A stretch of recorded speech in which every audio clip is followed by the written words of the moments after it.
இன்றைக்கும் ஆண்டவர் உங்களோடு பேசுவதற்காக நான் ஒரு வசனத்தை பார்த்து கொண்டிருந்தேன். முதலாவது நான் ஒரு வார்த்தையை தயார் செய்து நான் அதை ஒழுங்கு பண்ணினேன். ஆனால் அதற்கு பிறகு ஆண்டவர் எனக்கு முதலாவது மத்தேயு 17ஆம் அதிகாரத்திலிருந்து நான் செய்தியை எடுத்து வைத்திருந்தேன். இது ஒரு அற்புத விடுதலை பெருவிழா ஆனபடியினால் அப்படி நான் ஒழுங்கு செய்து வைத்திருந்தேன். ஆனால் எனக்கு வேறு ஒரு வார்த்தை ஆண்டவர் எனக்கு கொடுத்தார். எடுத்தவர்கள் சத்தமாய் படிக்கலாம். வெளிப்படுத்தின விசேஷம் 3ஆம் அதிகாரம் 20வது வசனம் ஒருவர் படிக்கலாம். கவனமா கவனிங்க. இதோ வாசற்படியில் நின்று தட்டுகிறேன். ஒருவன் என் சத்தத்தை கேட்டு கதவை திறந்தால் அவனிடத்தில் பிரவேசித்து அவனோட போஜனம் பண்ணுவேன், அவனும் என்னோட போஜனம் பண்ணுவான். அல்லேலூயா, அல்லேலூயா. அன்பான தேவனுடைய பிள்ளைகளே, யாராவது சாட்சி சொல்லணும் அப்படின்னு யாராவது நீங்க ஒருவேளை விரும்பி இருக்கலாம். இந்த கூட்டத்தில் ஆண்டவர் எனக்கு நன்மை செய்தார், எனக்கு அற்புதம் செய்தார், அப்படி யாராவது நீங்க விரும்பினா ஒன்றோ ரெண்டோ பேர் முன்னாடி கடந்து வரலாம். யாராவது இருக்கிறீங்களா? வெளிப்படுத்தின விசேஷம் 3வது அதிகாரம் 20வது வசனம். இதோ வாசற்படியில் நின்று தட்டுகிறேன். ஒருவன் என் சத்தத்தை கேட்டு கதவை திறந்தால் அவனிடத்தில் நான் பிரவேசித்து அவனோடு போஜனம் பண்ணுவேன், அவனும் என்னோடு போஜனம் பண்ணுவான் என்று எழுதப்பட்டிருக்கிறது. அல்லேலூயா. நம்முடைய இருதயமாகிய வாசற்படியை தட்டுகிற தேவன். அல்லேலூயா.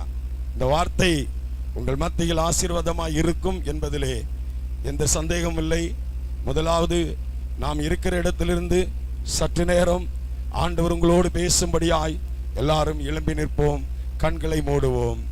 நன்றி தகப்பனே, நன்றி ஏசையா, நன்றி தகப்பனே, நன்றி ஏசையா. வெட்கப்பட்டு போவதில்லை, ஒரு நாளும் வெட்கப்பட்டு போவதில்லை, வெட்கப்பட்டு போவதில்லை, ஒரு நாளும் வெட்கப்பட்டு போவதில்லை, வெட்கப்பட்டு போவதில்லை, ஒரு நாளும் வெட்கப்பட்டு போவதில்லை. நன்றி தகப்பனே, நன்றி ஏசையா, நன்றி தகப்பனே, நன்றி ஏசையா. வெட்கப்பட்டு போவதில்லை, ஒரு நாளும் வெட்கப்பட்டு போவதில்லை, வெட்கப்பட்டு போவதில்லை, ஒரு நாளும் வெட்கப்பட்டு போவதில்லை. என் கொம்பை உயர்த்தி நீரே, என் தலையை உயர்த்தி நீரே, கொம்பை உயர்த்தி நீரே, என் தலையை உயர்த்தி நீரே. வெட்கப்பட்டு போவதில்லை, ஒரு நாளும் வெட்கப்பட்டு போவதில்லை, நீ வெட்கப்பட்டு போவதில்லை, ஒரு நாளும் வெட்கப்பட்டு போவதில்லை, வெட்கப்பட்டு போவதில்லை, ஒரு நாளும் வெட்கப்பட்டு போவதில்லை. நன்றி தகப்பனே, நன்றி ஏசையா, நன்றி தகப்பனே, நன்றி ஏசையா. வெட்கப்பட்டு போவதில்லை, ஒரு நாளும் வெட்கப்பட்டு போவதில்லை, வெட்கப்பட்டு போவதில்லை, ஒரு நாளும் வெட்கப்பட்டு போவதில்லை. புலம்பலை களிப்பாய் மாற்றுகின்றீர். ஆனந்த தைலத்தால் தலையை உயர்த்துகின்றேன். புலம்பலை களிப்பாய் மாற்றுகின்றீர். ஆனந்த தைலத்தால் தலையை உயர்த்துகின்றேன். என் பாத்திரம் நிரம்பி வழிகின்றது. நாளெல்லாம் உம்மை துதிப்பேன். என் பாத்திரம் நிரம்பி வழிகின்றது. நாளெல்லாம் உம்மை துதிப்பேன். நன்றி தகப்பனே, நன்றி ஏசையா, நன்றி தகப்பனே, நன்றி ஏசையா. வெட்கப்பட்டு போவதில்லை, ஒரு நாளும் வெட்கப்பட்டு போவதில்லை. வெட்கப்பட்டு போவதில்லை, ஒரு நாளும் வெட்கப்பட்டு போவதில்லை. வெட்கப்பட்டு போவதில்லை, ஒரு நாளும் ஒருபோதும் எந்த சூழ்நிலையிலும் விட்டு கொடுக்கிற ஆண்டவர் அல்ல. கைவிடாத ஆண்டவர். கரம் பிடித்துக்கொள், வலது கரத்தினால பிடித்துக்கொள். ஹல்லேலூயா. அன்பான தேவனுடைய பிள்ளைகளே, அன்பான தேவனுடைய பிள்ளைகளே, முன்னேறி போக முடியவில்லையா? சமாதானம் இல்லையா? ஹல்லேலூயா. ஒவ்வொரு நாளும் அவமானம், ஒவ்வொரு நாளும் கஷ்டங்கள், ஒவ்வொரு நாளும் நிந்தனைகள், ஒவ்வொரு நாளும் வேதனைகள், எல்லாவற்றையும் இயேசுவின் நாமத்தினாலே மாத்திரம்தான் மாற்ற முடியும். நம்முடைய ஆண்டவரை பிடித்துக் கொள்ளுங்கள், நம்முடைய கர்த்தரை பிடித்துக் கொள்ளுங்கள். யெகோவா ஈரே, யெகோவா ஈரே, எல்லாமே பார்த்து கொள்ளுவார். எல்லாமே பார்த்து கொள்ளுகிற தேவ பிரசன்னம் இறங்கி கொண்டிருக்கிறது. இந்த மைதானம் முழுவதும் தேவ பிரசன்னத்தினால் கர்த்தர் நிரப்புகிறதை நான் பார்க்கிறேன்.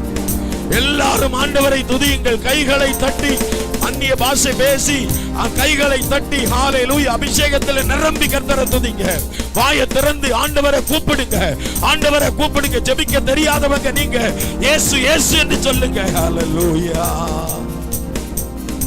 ஆண்டவரே, இந்த வேளைக்காக உமக்கு நன்றி அப்பா. உம்முடைய வார்த்தைகளை பேசும்படியாக நான் வந்து நிற்கின்றேன். கர்த்தாவே, இந்த கடைசி நாளில் எப்படி பேச வேண்டும் என்பது எனக்கு தெரியாத ஆண்டவரே, நீங்க பேசுங்க. உம்முடைய மெல்லி அழகான சத்தத்தை கேட்கும்படியாய் இதோ தூரத்திலிருந்தும் அருகாமையிலிருந்தும் உம்முடைய பிள்ளைகள் ஆண்டவரே தேடி வந்திருக்கிறார்கள். என்னை அல்ல உம்மை பார்க்க, என்னுடைய சத்தத்தை அல்ல உம்முடைய பிரசன்னத்தை உணர. நீர் இடைபடும், நீர் பேசும். ஏசப்பாவின் நாமத்தினால பிதாவே, ஆமென். உட்காருவோம். கர்த்தர் உங்களை ஆசீர்வதிப்பார். எனக்கு அருமையான தேவனுடைய பிள்ளைகளை, வேதம் சொல்லுகிறது, இதோ வாசற்படியில் நின்று தட்டுகிறேன். இதோ வாசற்படியில் நின்று தட்டுகிறேன். நீங்கள் படிக்கலாம். வெளிப்படுத்தின விசேஷம் 3ஆம் அதிகாரம் 20வது வசனம் ஒருவர் படிக்கலாம். இதோ வாசற்படியில் நின்று தட்டுகிறேன். ஒருவன் என் சத்தத்தை கேட்டு அவனிடத்தில் நான் பிரவேசித்து அவனோடு கூட போஜனம் பண்ணுவேன் என்று ஆண்டவர் சொல்லுகிறார். அல்லேலூயா. அவனும் என்னோட போஜனம் பண்ணுவான். நீங்க வேதத்தை அழகாக படியுங்கள். வேதம் சொல்லுகிறது, இதோ வாசற்படியில் நின்று தட்டுகிறேன். எனக்கு அருமையான சகோதர சகோதரிகளே, நீங்கள் இந்த நாளில் இங்கே கடந்து வந்திருப்பதற்கு ஒரு காரணம் உண்டு. இந்த உலகத்தில் உள்ள யாரும் இவ்வளவு அதிகமாய் உன்னையும் என்னையும் நேசிக்கிறதை நீங்கள் பார்க்க முடியாது. நம்மை அதிகமாய் நேசிக்கிற ஒரே தேவன் கர்த்தராகிய இயேசு கிறிஸ்து மாத்திரம்தான். கூப்பிடுகிற எந்த ஒரு மனுஷனுக்கும் அற்புதம் செய்கிறவர். வேதம் சொல்லுகிறது, இதோ வாசற்படியில் நின்று தட்டுகிறேன். வாலிப சகோதரனே, வாசற்படியில் நின்று கர்த்தராகிய இயேசு தட்டுகிறார். வாலிப சகோதரியே, உன் இருதயமாகிய வாசற்படியில் நின்று ஆண்டவர் தட்டுகிறார். என் அன்பு தாய் தகப்பன்மார்களே, தேசத்து ஜனங்களே, சுவிசேஷத்தை வீடுகளில் இருந்து கேட்டுக் கொண்டிருக்கிறவர்களே, ஆண்டவராகிய தேவன் உங்கள் இருதயமாகிய கதவாகிய வாசலை அவர் தட்டி கொண்டிருக்கிறார். வேதம் சொல்லுகிறது, ஒருவன் அருமையான தேவனுடைய பிள்ளைகளே கிறிஸ்துவுக்குள் இருந்தால் அவன் புதிய சிருஷ்டியாய் இருக்கிறான். ஒருவன் தேவனுடைய ஆலயத்தை கெடுத்தால் அவனை தேவன் கெடுப்பார். தேவனுடைய ஆலயம் பரிசுத்தமாயிருக்கிறது. அல்லேலூயா. ஆண்டவர் சொல்லுகிறார், சகோதரா, ஆண்டவர் சொல்லுகிறார், சகோதரி, உன் வாசற்படியை இருதயத்தை அவர் தட்டி கொண்டிருக்கிறார். நீ இடம் கொடுத்தால் அவர் உன் இருதயத்திலே ஆளுகை செய்வார். ஒரு வாலிப பெண் 22 வயதிலே அவள் மதுபானம் குடித்து மிகவும் மோசமான பழக்க வழக்கங்கள் எல்லாம் அவளுக்கு இருந்தது. தாய்க்கும் தகப்பனுக்கும் தெரியாது, குடும்பத்தாருக்கு ஒரே மகள். நடந்த ஒரு சம்பவம், தாய்க்கும் தகப்பனுக்கும் தெரியாது, குடும்பத்தாருக்கு ஒரே மகள். உலக பிரகாரமான எல்லா அருவருப்புகளும் அவளுடைய வாழ்வில் அவள் செய்து கொண்டிருந்தாள். திடீரென்று அந்த 22ஆம் வயது முடியும் போது ஒரு ஆக்சிடென்ட்லே அவள் சுக்குநூறாக்கப்பட்டு மரித்து போனாள். மரித்து போனவருடைய ஜீவன் அந்த சரீரத்தை விட்டு பிரிந்து அது மேலே செல்கிறது. அங்கே ஒரு வாசல் வைக்கப்பட்டிருந்தது, ஒரு சிங்காசனம் வைக்கப்பட்டிருந்தது. அந்த சிங்காசனத்தின் மேல் கர்த்தராகிய இயேசு கிறிஸ்து ராஜரீகம் செய்து கொண்டிருந்தார். இயேசு கிறிஸ்துவை பார்த்த உடனே இவள் ஓ என்று சொல்லி ஓடி சென்றாள். ஓடி சென்ற உடனே ஆண்டவராகிய கர்த்தர் இருந்த அந்த வாசலானது திடீர் என்று சொல்லி அடைக்கப்பட்டது. அசுத்த ஆவிகளின் கூட்டம் ஒன்று வந்தது, இவளை பிடித்து அவர்களுக்கு ஏற்ற இடத்திலே கொண்டு சென்றது. அல்லேலூயா. அப்படிதான் இந்த உலகத்திலே எனக்கு அருமையான தேவனுடைய பிள்ளைகளே, சுவிசேஷம் என்று சொல்லுகிற ஒரு நற்செய்தி ஒவ்வொரு மனிதனுடைய செவிகளையும் இன்றைக்கு அது சத்தமாய் தொனித்துக் கொண்டிருக்கிறது. சுவிசேஷம் ஒரு கிராமத்தை வாழ வைக்கும். சுவிசேஷம் தரித்திர ஒரு குடும்பத்தை வாழ வைக்கும். இயேசு கிறிஸ்துவின் சுவிசேஷம் தரித்திரர்களுக்கு வாழ்வு கொடுத்தது. இயேசு கிறிஸ்து ஒவ்வொரு மனிதர்களுக்கும் அவர் என்ன செய்தார்? அவர் வாழ்வு கொடுத்த தெய்வம். அல்லேலூயா. வேதத்தை படித்து பாருங்கள். இதோ வாசற்படியில் நின்று தட்டுகிறேன். ஒருவன் அவருடைய சத்தத்தை கேட்டு, அவருடைய சுவிசேஷத்தை கேட்டு, அவருடைய வசனத்தை கேட்டு மனம் திரும்பினால், அல்லேலூயா, மனம் திரும்புதல் முக்கியம். நீங்கள் யோவான் எழுதின சுவிசேஷத்தை திருப்பிக் கொள்ளுங்கள். இன்னைக்கு அதிகமாய் வசனத்தை உங்களுக்கு நான் சொல்ல விரும்புகின்றேன். யோவான் எழுதின சுவிசேஷத்திலே அங்கே சொல்லப்பட்டிருக்கிறது, அன்பான தேவனுடைய பிள்ளைகளே, மத்தேயு என்று சொல்லி நினைக்கின்றேன், அங்கே சொல்லப்பட்டிருக்கிறது, நல்ல கனி கொடாத மரமெல்லாம், நீங்கள் படிக்கலாம், மத்தேயு 3ஆம் அதிகாரம் 8ஆம் வசனம் 10ஆம் வசனம் ஒருவர் படிக்கலாம். இப்பொழுதே கோடாரியானது மரங்களின் வேரருகே வைத்திருக்கிறது, ஆகையால் நல்ல கனி போதும். சகோதரனே, வாழ்வில் நல்ல கனியை கொடுக்கிறாயா? சகோதரி, வாழ்க்கையில் நீ நல்ல கனியை கொடுக்கிறாயா? கணவரிடத்தில் நீ நல்ல கனியை பெற்றுக் கொள்ள வேண்டும் என்று சொன்னால் உன் இருதயமாகிய வாசற்படியிலே இயேசு கிறிஸ்துவுக்கு இடம் கொடுத்தால் பொல்லாத ஆவி உன்னை விட்டு போய்விடும். நல்ல கனியை உன் கணவன் பார்ப்பார். அல்லேலூயா. உன் வாழ்வு, உன் சாட்சி நல்ல கனியாயிருந்தால் உன் குடும்பம் ஆசீர்வதிக்கப்படும். அல்லேலூயா, அல்லேலூயா. இந்த கூட்டத்தில் ஒருத்தங்க உட்கார்ந்து இருக்கீங்க, இந்த பகுதியில் உங்களுக்கு இந்த பகுதியில் ஒரு பயங்கரமான வலி, கடந்த 3 மாதங்களாய் வேதனையின் உச்சத்தில் தான் இருந்தாய். ஸ்கேன் எடுத்து பார்த்தாய், எக்கோ எடுத்து பார்த்தாய், இசிஜி எடுத்து பார்த்தாய், ஒன்றுமே இல்லை. ஆனால் அந்த வேதனையை எடுத்துக்கொண்டு அந்த பிசாசுகள் வெளியேறுகிறதை நான் பார்க்கிறேன். கைகளை தட்டி ஆண்டவருக்கு ஒரு நன்றி செலுத்துங்க. எனக்கு அருமையான தேவனுடைய பிள்ளைகளே, ஆண்டவராகிய இயேசு கிறிஸ்து வசனத்தை சொல்லி பிசாசை ஜெயித்தவர், வார்த்தையை சொல்லி பொல்லாத ஆவிகளை துரத்தினவர், வார்த்தையை சொல்லி வியாதிகளை மறைத்தவர். அல்லேலூயா. அவர் வார்த்தைகளை சொல்லும் போது வியாதிகள் மறைந்தது. இந்த அற்புத விடுதலை பெருவிழாவிலே வசனத்தை சொல்லும் போது வியாதிகள் மாறும். அல்லேலூயா. வேதத்தை படித்து பாருங்கள் அன்பான தேவனுடைய பிள்ளைகளே. ஆண்டவராகிய கர்த்தர் வாசற்படியில் நின்று தட்டும் போது இஸ்ரவேல் ஜனங்கள் அந்த சத்தத்தை கேட்டார்கள். இஸ்ரவேல் ஜனங்களுடைய சத்தம் ஆண்டவராகிய கர்த்தருடைய அந்த இருதய கதவை தட்டினது. நீங்கள் படியுங்கள், யாத்திரையாகமத்தின் புத்தகம் 1ஆம் அதிகாரம் அதனுடைய 10ஆம் வசனத்தை ஒருவர் படிக்கலாம். யாத்திரையாகமம் 3ஆம் அதிகாரம் அதனுடைய 10ஆம் வசனத்தை சீக்கிரமாய் ஒருவர் படிக்கலாம். நீ இஸ்ரவேல் புத்திரராகிய அந்த ஜனத்தை எகிப்திலிருந்து அழைத்து வரும்படி உன்னை பார்வோனிடத்திற்கு அனுப்புவேன் வா என்றார். ரொம்ப கவனமா கவனிக்கணும். மோசேயுடைய இருதயத்தின் கதவை நான் பிரசங்கித்துக் கொண்டிருக்கிற தெய்வம் வானாதி வானங்களுக்கு மேலானவர், உயிரோடு இருக்கிறவர், என்றென்று வாழ்ந்து கொண்டிருக்கிறவர். அவர் சொன்னார், மோசே இஸ்ரவேல் ஜனங்களை அழைத்து கொண்டு வரும்படியாய் நீ வா என்று சொன்னபோது மோசே தேவனாகிய கர்த்தருடைய அந்த வாசற்படியின் தட்டுதலை கேட்டார்.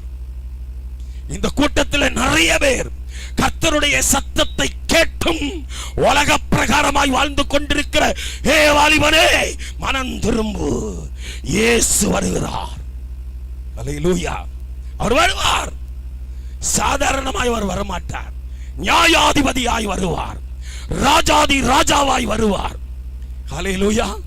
2000 வருடங்களுக்கு முன்பாக இயேசுவை ஒரு தரித்திர கடவுளாய் பார்த்தவர்கள் மனுஷகுமாரனாய் மனுஷ கோலத்தில் பிரகாசமுடையவராய் உயிருள்ளவராய் வருவார். ஹல்லேலூயா. நான் பிரசங்கிக்கிற தேவன் செத்து போனவர் அல்ல. பாகிஸ்தான் தேசத்தில் குல்சான் எஸ்தர் என்று சொல்லுகிற ஒரு சகோதரி தன்னுடைய பிறந்த உடனே தன் கால் நொண்டியோடு அவள் பிறந்தாள். மிகவும் வசதி படைத்தவள். அன்பான தேவனுடைய பிள்ளைகளே, அவர்கள் போகாத புண்ணிய ஸ்தலமே கிடையாது. எல்லா புண்ணிய ஸ்தலங்களையும் தேடினார்கள். பல நாடுகளுக்கு விமானங்கள் மூலமாய் பல புண்ணிய ஸ்தலங்களுக்கு சென்றார்கள். இந்த குல்சான் எஸ்தருக்கு ஒரு விடுதலையும் ஒரு அற்புதமும் இல்லை. திடீரென்று சொல்லி ஒரு நாள் அந்த தாய் மரித்து போனார்கள். கொஞ்ச நாட்கள் கழிந்ததும் தகப்பனும் மரித்து போனார். நல்ல வாய்ப்புள்ள இந்த சகோதரி வீட்டிலே தன்னந்தனியா இருந்தாள். அவளுடைய காலானது ஊனமானது. நடந்து அதிகமாய் ஒரு இடமும் போக முடியாது. கஷ்டமான சூழ்நிலையில் இருந்தாள். அப்பொழுது அவர்களுடைய அந்த புத்தகத்தை எடுத்து படித்துக் கொண்டிருக்கும் போது இயேசு செய்த அற்புதங்கள் அங்கே சொல்லப்பட்டிருந்தது. நான் பிரசங்கித்துக் கொண்டிருக்கிற கர்த்தராகிய இயேசு கிறிஸ்து குல்சான் எஸ்தருடைய இருதய கதவை திறந்தார். குல்சான் எஸ்தருடைய அருமையான தேவனுடைய பிள்ளைகளை வாசற்படியை திறந்தார். ஆண்டவராகிய கர்த்தர் திறந்தார். ஒரு நாள் அவள் அறையில் உட்கார்ந்து கொண்டிருக்கும் போது சேனைகளின் தேவனாகிய கர்த்தர் அந்த அறைக்குள்ளாக சேனைகளோடு இறங்கி வந்தார். பரிசுத்த தூதர்களோடு இறங்கி வந்து அந்த வாலிப சகோதரியை, எனக்கு சித்தம் உண்டு சகோதரியே, பிள்ளையே, நீ எழும்பி நட என்று சொல்லி தூக்கிவிட்டார். அவர் எழும்பி நடந்தாள். ஹல்லேலூயா. இது ஒரு அருமையான தேவனுடைய பிள்ளைகளே உண்மையான சாட்சி. இன்றைக்கும் அப்படிதான் கர்த்தராகிய இயேசு கிறிஸ்து உங்கள் இருதயமாகிய கதவை தட்டி கொண்டிருக்கிறார். என் அன்பு சகோதரா, என் அன்பு தாயே, என் அன்பு தகப்பனே, என் அன்பு தேசமே, இயேசு உன் இருதய கதவை தட்டுகிறார். நீ ஆண்டவருக்கு ஒப்பு கொடுத்தால் கட்டாயம் உன்னை வாழ வைப்பார். இடிந்து போய் கிடக்கிற உன் குடும்பம் ஆசீர்வதிக்கப்படும், உயர்த்தப்படும். எந்த விதமான சந்தேகமும் கிடையாது. அல்லேலூயா.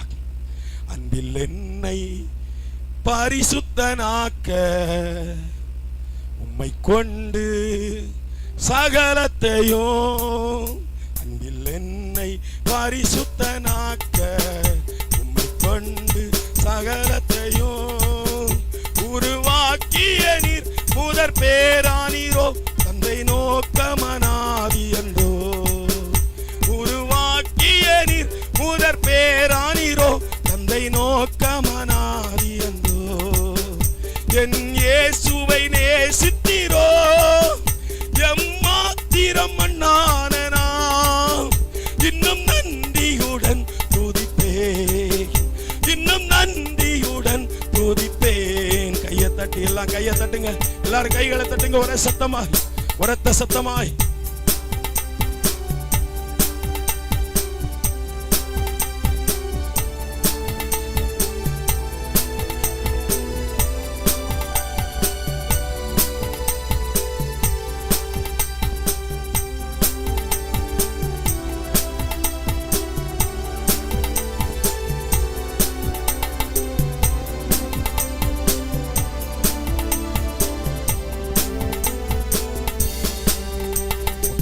அறிந்து என்னை அழைத்தீரே முதற் பேராய் நீர் இருக்க. உன் அறிந்து என்னை அழைத்தீரே முதற் பேராய் நீர் இருக்க. ஆவியால் அபிஷேகித்தீர் என்னையுமே உம் சாயலில் நான் வளர. ஆவியால் அபிஷேகித்தீர் என்னையுமே உம் சாயலில் நான் வளர. என் இயேசுவை நேசித்தீரோ எம்மாத்திரம் மண்ணானனா இன்னும் நன்றியுடன் துதிப்பேன், இன்னும் நன்றியுடன் துதிப்பேன். கையை தட்டி ஹல்லேலூயா.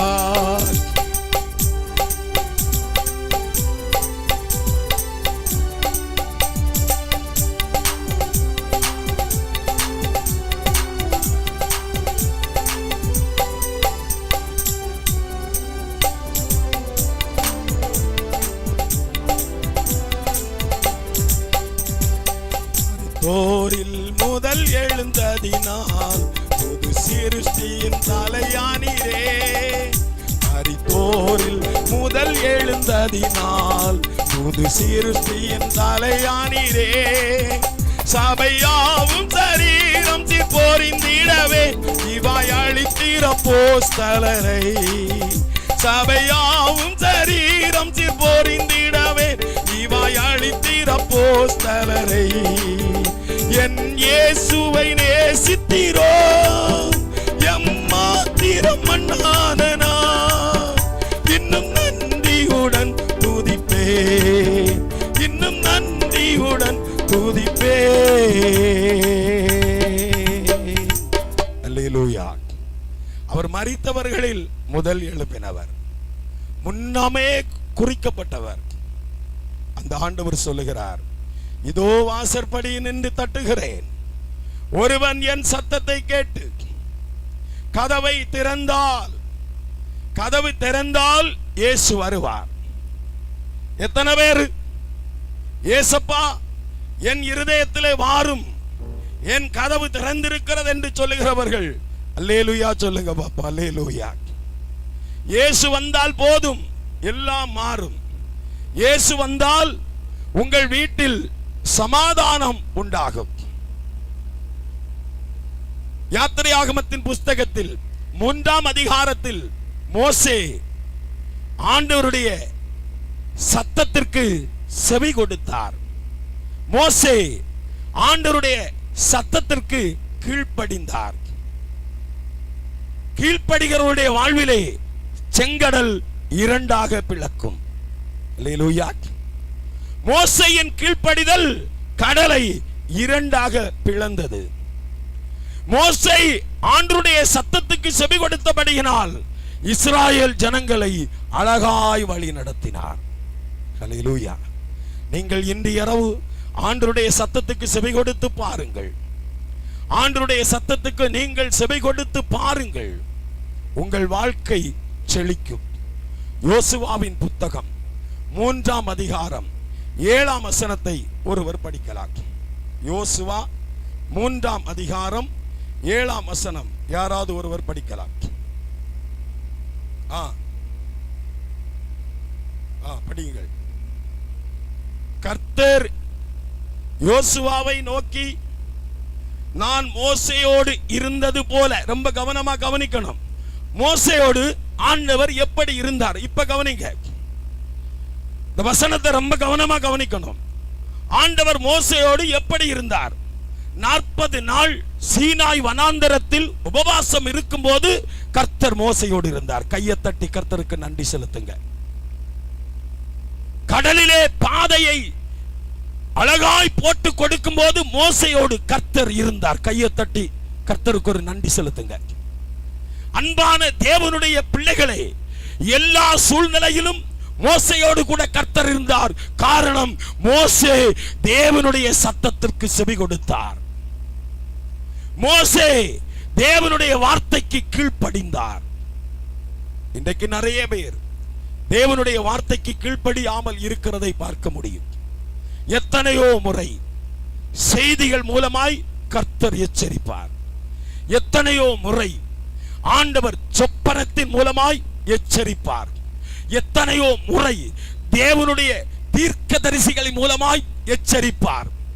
எச்சரித்தாலும் நான் இப்படிதான் இருப்பேன் என்று சொல்லி வாழ்ந்து கொண்டிருக்கிற ஒரு கூட்டத்தை பார்க்க முடியும். அவர்களுடைய வாழ்வு, அவர்களுடைய வீடு, அவர்களுடைய வாழ்க்கை நெறிமுறைகளை பார்க்கும்போது நரகத்தை விட கேடாயிருக்கும்.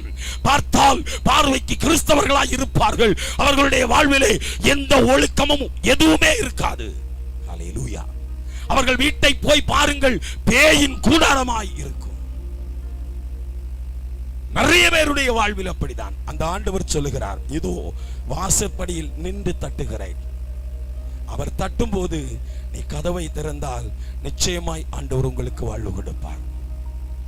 2012ஆம் ஆண்டு ஒரு முறை வெளிநாடு ஒன்றுக்கு நான் கடந்து சென்றேன். 2012ஆம் ஆண்டு ரணில் என்று சொல்லுகிற ஒரு தேவனுடைய ஊழியக்காரர் 3 நாட்கள் என்னை பயன்படுத்தினார். பகல் நேரத்தில் அவர் சொன்னார், என் மனதில் ஒன்று தோன்றுகிறது. ஒரு தோட்டத்திலே ஒரு வாலிப சகோதரன் தனிமையாக படுத்திருக்கிறார். அவனை யாருமே பார்க்க வரமாட்டார்கள். நல்ல வசதி படைத்த ஒரு குடும்பத்தில் உள்ள 3 பிள்ளைகள், அதில் இளையவன் ஒரு கொடிய வியாதியினால் பாதிக்கப்பட்டு இப்பொழுது அவன் மரித்து போவான் என்று சொல்லி அவர்களுடைய தோட்டத்தில் ஒரு இடத்திலே ஒதுக்கி வைத்திருக்கிறார்கள். நாம் சென்று தூர நின்று ஜெபித்து கடந்து வரலாமே என்று சொன்னார். வெளிநாடுகளிலே ஒரு முறை உண்டு. நாம் சென்றால் எத்தனை நாட்கள் அவர்களோடு இருக்கிறோமோ அத்தனை நாட்களும் அவர்கள் சொல்லுகிற, அவர்கள் அழைத்து செல்லுகிற இடங்களுக்கு தான் போக வேண்டும். அல்லேலூயா. நம்முடைய விருப்பப்படி போக முடியாது. அங்கே போகும்போது மரித்து ஒரு 10 நாட்களான ஒரு பிணம் எப்படி நாறுமோ அவ்வளவு நாற்றம் தூரத்தில் இருந்து. அந்த சகோதரனிடத்தில் நெருங்கி அவன் அருகில் போகும்போது அவன் எங்களை பார்த்தான். எங்களை பார்த்து கேட்டான், நல்ல வஸ்திரங்கள் தரித்திருக்கிறீர்கள், என்னை தேடி யாரும் வரவில்லை, ஏன் நீங்கள் வந்திருக்கிறீர்கள், எதற்காக வந்திருக்கிறீர்கள் என்று கேட்டான். என் அன்பு தேவனுடைய பிள்ளைகளை, என்னோடு வந்த ரணில் சொன்னார், நாம் அருகில் சென்று ஜெபிக்க கூடாது, இது ஒரு தொற்று வியாதி, இது ஒரு பயங்கரமான ஒரு வியாதி. அவனுடைய உறவினர்கள் எல்லாரும் ஒதுக்கி அவனுடைய மரணத்துக்காக அவர்கள் பார்த்து கொண்டிருக்கிறார்கள். நான் சொன்னேன், ஆண்டவர் என்னை அழுகின நிலைமையில் தான் என்னை எடுத்தார், அழுகின சூழ்நிலையில் தான் எனக்கு உயிர் கொடுத்தார்.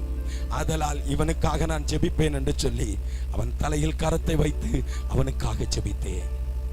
அன்பான தேவனுடைய பிள்ளைகளே, அந்த மரணத்தை நோக்கி கொண்டிருந்த சகோதரன் அவன் சொன்னான், நீங்கள் எனக்காக ஜெபிக்கிறீர்களே, இவர் யார்? ஏன் அவர் உங்களை என்னிடத்தில் அனுப்ப வேண்டும்? எதற்காக என்னிடத்தில் அனுப்ப வேண்டும்? எல்லாரும் என்னை ஒதுக்கினார். அவர் எல்லாரையும் நேசிப்பாரா? ஒதுக்கப்பட்ட என்னை நேசிப்பாரா என்று சொல்லி அழுது கொண்டே இருந்தார். அவன் மேல் கரத்தை வைத்து ஜெபித்து, இந்த இயேசு உன்னை நேசிக்கிறார், நீ அவரை நம்பினால் உனக்கு வாழ்வு கொடுப்பார் என்று சொன்ன அந்த மாத்திரத்திலே மரணத்தை நோக்கி ஒதுக்கப்பட்டு கொண்டிருந்த அந்த சகோதரன் செவரை பிடித்து அப்படியே எழும்பி நின்றான். கையை தட்டி கர்த்தருக்கு நன்றி செலுத்துங்க. நான் சொல்லுகிறேன், மரண வியாதி யாரா இருந்தாலும் அவனுக்கு இயேசு கிறிஸ்துவின் வார்த்தையை சொல்லி ஜெபித்து பார், அவனுடைய மரண பயங்கள் பகடி போய்விடும். அல்லேலூயா.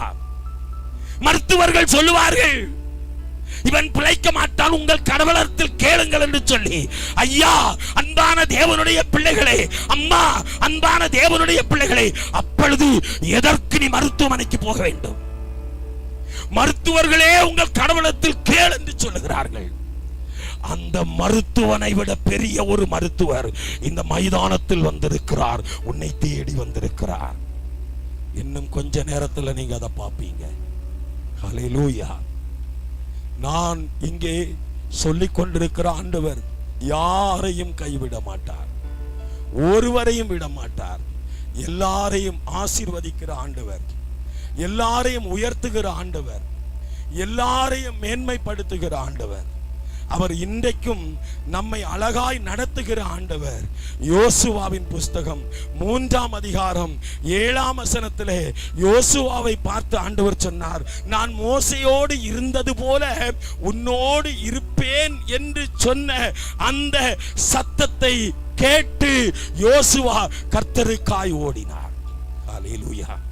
இன்றைக்கு இந்த மைதானத்தில் உட்கார்ந்து கொண்டிருக்கிற யோசுவாக்களே, இந்த மைதானத்தில் உட்கார்ந்து கொண்டிருக்கிற எஸ்தர்களே, இயேசு அவருடைய ஊழியத்திற்காய் உன்னை அழைக்கிறார். கொடிய வியாதி எதுவாய் இருந்தாலும் இயேசுவால் குணமாக்க முடியும், இயேசுவால் உன்னை காப்பாற்ற முடியும், இயேசுவால் உன்னை உயர்த்த முடியும். காரணம், அவர் ஒருவரையும் புறக்கணிக்கிற தெய்வம் அல்ல. அல்லேலூயா. அவர் ஒருவரையும் கைவிடுகிற ஆண்டவர் அல்ல, எல்லாரையும் சிநேகிக்கிற ஆண்டவர்.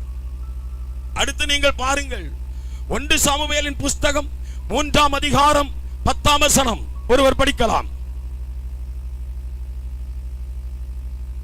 1 சாமுவேல் 3ஆம் அதிகாரம் 10ஆம் வசனம். அப்பொழுது கர்த்தர் வந்து, சாமுவேலே சாமுவேலே என்றார். அதற்கு சாமுவேல், அல்லேலூயா. வேதம் சொல்லுகிறது, வெளிப்படுத்தின விசேஷம் 3ஆம் அதிகாரம் 20ஆம் வசனம் சொல்லுகிறது, வாசற்படியில் நின்று தட்டுகிற தேவன் எப்பொழுதும் தட்ட மாட்டார், என்றைக்கும் தட்ட மாட்டார். அவர் ஒரு முறை தட்டும் போது செவி கொடுத்தால் உங்களுக்கு வாழ்வு உண்டு. அல்லேலூயா. அவர் ஒரு முறை தட்டுகிற சத்தத்துக்கு செவி கொடுத்தால், கதவை திறந்து கொடுத்தால், அவர் வந்து உங்களை ஆசீர்வதிப்பார். ஹல்லேலூயா. அவர் வந்து நம்மை மேன்மை அடைய செய்வார், நம்மை உயர்த்துவார். பைபிள் தெளிவாய் சொல்லுகிறது, சாமுவேல் ஆண்டவருடைய சத்தத்திற்கு, ஆண்டவருடைய அழைப்புக்கு ஒப்பு கொடுத்தார். பைபிளை படித்து பாருங்கள், சாமுவேலை போல ஒரு தீர்க்கதரிசியை நீங்கள் பார்க்க முடியாது. சாமுவேல் இஸ்ரவேலை 2 ராஜாக்களை அபிஷேகம் பண்ணினார். ஒன்று சவுல், இன்னொன்று தாவீது. சாமுவேல் அபிஷேகம் பண்ணப்பட்ட அந்த தாவீதை பார்த்து ஆண்டவர் சொல்லுகிறார், தாவீது என் இருதயத்திற்கு ஏற்றவன். அல்லேலூயா. தாவீது என் இருதயத்திற்கு ஏற்றவன். யாரையும் புறக்கணிக்காத தேவன், யாரையும் கைவிடாத தேவன், ஒருவரையும் விட்டு கொடுக்காத தேவன். அவர் நம்மை தேடி வந்திருக்கிறார். எதற்காக தெரியுமா? அற்புதம் செய்து உனக்கு ஒரு வாழ்வு கொடுக்க. ஊழியம் என்பது சும்மா அல்ல பிரியமான தேவனுடைய பிள்ளைகளை. ஊழியம் என்று சொன்னால் அது பயங்கரமான ஒரு பாடு நிறைந்த ஒரு காரியம். ஊழியம் என்று சொன்னால் அது மிகுந்த வேதனை நிறைந்த ஒரு காரியம். இங்கே என்னுடைய மனைவி, என் பிள்ளைகள் வந்திருக்கிறார்கள். அவர்களை சந்தித்து கேட்டு பாருங்கள். ஊழியம் என்றால் எவ்வளவு பாடு என்று சொல்லி அவர்களுக்கு தெரியும். என்னோடு கூட பயணிக்கிற என் அன்பு சகோதரர்களுக்கு தெரியும். என்னோடு கூட 20 ஆண்டுகளாக இருந்து கொண்டிருக்கிற சகோதரர்களுக்கு தெரியும். அன்பான தேவனுடைய பிள்ளைகளே, ஊழியம் என்பது மிகவும் நெருக்கமான ஒரு காரியம்.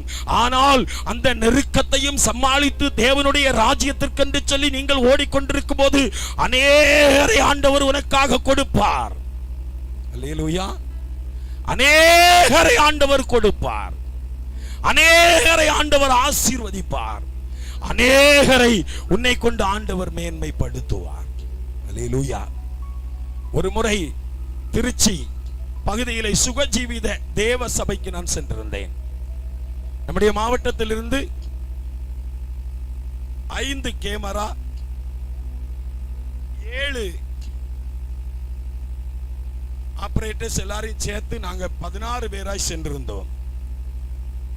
அவங்க விஜிபி நிறுவனம் நடத்துகிறவர்கள். அவர் ஹெலிகாப்டர்ல இறங்கி வருவதற்காக 1500 ஏக்கர் அவர் போட்டிருக்கிறார். எங்களை ஒரு இடத்திலே தங்க வைத்தார். அது நாம் காணாத இன்னொரு உலகம். அல்லேலூயா. கையை உயர்த்தி சொல்லுங்க அல்லேலூயா. அது நாம் காணாத இன்னொரு உலகம். என்னோடு வந்திருந்த சகோதரரிடத்தில் கேட்டு பாருங்கள். ராஜா வீட்டு சாப்பாடு எல்லாமே கொடுத்தார்கள். 3ஆம் நாள் ஒரு 5000 6000 ஜனங்கள் வந்திருப்பார்கள். 5000 6000 ஜனங்கள் வந்திருப்பார்கள். 3ஆம் நாள் தேவனுடைய வார்த்தையை நான் அழகாய் பேசிக் கொண்டிருக்கிறேன். தேவனுடைய வார்த்தை அழகாய் பேசிக் கொண்டிருக்கிறேன். அப்பொழுது அந்த கூட்டத்தின் 1/2 கிலோமீட்டருக்கு அந்த பக்கத்திலே ஒதுக்கப்பட்ட நிலைமையிலே மிகவும் மேல் அழுகின ஒரு தோல் நோயாளியை ஒரு சின்ன ஒரு கூடாரத்திலே படுக்க வைத்திருந்தார்கள். நான் பேசிக் கொண்டிருக்கிறேன். மரித்தவனுக்காக அழ வேண்டாம், சிறைப்பட்டவனுக்காக அழு. வியாதியினால சிறைப்பட்டவனுக்காக அழுவோம். நெருக்கத்தினால சிறைப்பட்டவனுக்காக அழுவோம். ஒடுக்கப்பட்டவனுக்காக அழுவோம். ஒதுக்கப்பட்டவனுக்காக அழுவோம் என்று சொல்லி தேவனுடைய வார்த்தையை பிரசங்கித்துக் கொண்டிருக்கும் போது, அன்பான தேவனுடைய பிள்ளைகளே, இந்த மைதானத்தை கடந்து இன்னொரு இடத்தில் அவர் உட்கார்ந்து தேவனுடைய நற்செய்தியை 3 நாட்களாய் கேட்டுக்கொண்டிருக்கிறார். அந்த 3ஆம் நாளில் செய்தி நேரத்தில் வானத்திலிருந்து ஒரு மின்னல் வந்து அவர் மேலே விழுந்தது. அல்லேலூயா.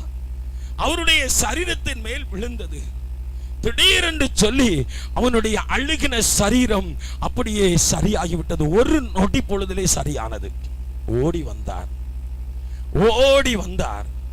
ஓடி வந்து அவர் அங்கே நின்று, வானத்திலிருந்து ஒரு மின்னல் வந்தது, அது என் மேல் இறங்கினது, நான் குணமாக்கப்பட்டிருக்கிறேன் என்று சொல்லி கர்த்தருக்கு முன்பாக ஒரு உயிருள்ள சாட்சியாய் நின்றார். அல்லேலூயா. ஊழியம் பாடு, ஊழியம் அவமானம், ஊழியம் என்பது வேதனை, ஊழியம் என்பது சிறைச்சாலை அனுபவம், ஊழியம் என்பது கூட இருக்கிறவர்கள் தூற்றுவார்கள், நம்பினவர்கள் விட்டு செல்வார்கள். விட்டு செல்லாத ஒரே தேவன் நான் பிரசங்கித்துக் கொண்டிருக்கிற கர்த்தராகிய இயேசு கிறிஸ்து. அல்லேலூயா. நான் பிரசங்கித்துக் கொண்டிருக்கிற கர்த்தராகிய இயேசு என்று சொல்லுகிற இரட்சகர். அல்லேலூயா. அன்பான தேவனுடைய பிள்ளைகளே, அவர் இன்றைக்கும் இந்த மைதானத்தில் அற்புதங்களை செய்து கொண்டிருக்கிறார். இன்றைக்கும் இந்த மைதானத்தில் அதிசயங்களை செய்து கொண்டிருக்கிறார். நான் பிரசங்கித்துக் கொண்டிருக்கிற ஆண்டவர் நல்ல ஜீவனுள்ள தேவன். வேதத்தை படித்து பாருங்கள். 1 சாமுவேலின் புஸ்தகம் 16ஆம் அதிகாரம் 11 அதிலிருந்து வசனத்தை படித்து பாருங்கள். தாவீது தேவனுடைய அந்த சத்தத்துக்கு செவி கொடுத்தார். தாவீது கர்த்தருக்கு கீழ்ப்படிந்தார். தாவீதின் மேல் பரிசுத்த ஆவி வந்து இறங்கினது. அல்லேலூயா. தாவீது ஆண்டவரை அதிகமாய் நேசித்த தாவீது, ஆண்டவருக்கு அதிகமாய் ஓடின தாவீது, கர்த்தருக்காய் தாழ்விலும் உயர்விலும் நின்ற தாவீது. அல்லேலூயா. அந்த தாவீதை ஆண்டவர் ஆசீர்வதித்தார். இன்றைக்கு கணவனால ஒதுக்கப்பட்ட நிலைமையில நீ வந்திருக்கலாம்.